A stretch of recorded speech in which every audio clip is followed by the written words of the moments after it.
The conversion of the good mother, her God experience in the prison, brought total transformation in her life. She remained faithful to her God experience even after returning back from prison. It is not a momentary experience, but it is a lifelong experience of God in her life. She spent most of the time in adoration before the Blessed Sacrament, deepened in her the longing for God's presence and union with God, and personal penance which was asked of her to do. Good Mother did not reveal or speak clearly about the conversion or the intervention of the Lord in her life. Perhaps she might have spoken to Good Father in her confession. She expressed her love for God by accepting suffering which were part and parcel of her life of union with God. Her mystical life was illuminated by the cross. According to Good Mother, adoration in the spirit of reparation was union with the redemptive cross of Jesus. The good God who had chosen Henriette to become the foundress of the religious order devoted to his heart had given her a soul gifted with such enormous sensitivity that all the sufferings of the heart were intense for her. Living my life in the Sacred Heart's family and participating in the life and mission of the congregation, various attitude, virtues of Good Mother touched my life, gave me inner conviction to follow Jesus. I have a special relationship with Good Mother. I talk to her and I ask certain favors from her at certain moment of my life. Whatever I find it difficult, I ask her. She has been helping me and guiding me all through my life journey. Let me share with you the aspect that inspired me. Trusting in the providence of God in every situation of my life. I learned to surrender my reality to the Lord in and through trusting in the Lord's providence. I experienced guiding hands of God accompanying very tangible way. I could say last 1 year, my life in France, I held the Lord's hand very closely. Secondly, it is and it was my personal prayer that kept me move on with my life.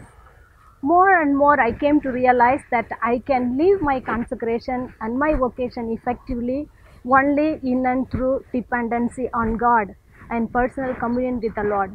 Ministering to the poor and responding to the needs of the people made me to be available and to give myself for the others in Kolkata community, especially the poor and the children.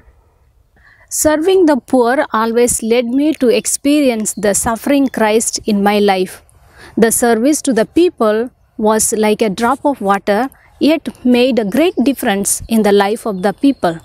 I believe each moment I am called, as well as each members of the congregation, called to make a difference in the life of others. That's how founder and foundress lived and inviting us to live. Our world reality brought about hunger for God's presence.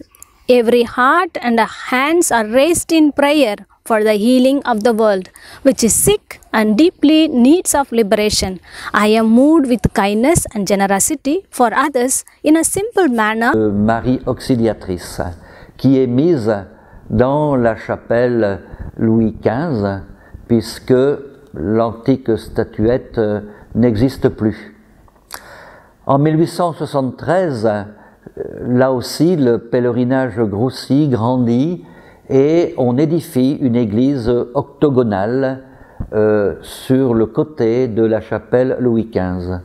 On transporte la statuette de Marie Auxiliatrice sur le grand autel, qui est de 1880, et ensuite une copie de l'antique statuette est mise dans la chapelle Louis XV sur le rétable. Ensuite, eh bien, le pèlerinage grandira tout au long des années, même pendant les deux grandes guerres. Mais après la guerre 39-45, il est nécessaire de à nouveau arranger, rénover les différentes chapelles. Et à partir de 1950, les différents curés qui vont se succéder là à la Marlière, eh bien, vont s'y employer. la dernière rénovation aura été le retable de la chapelle Louis XV qui, grâce à la mairie de Tourcoing, a été rénové et replacé en 2017.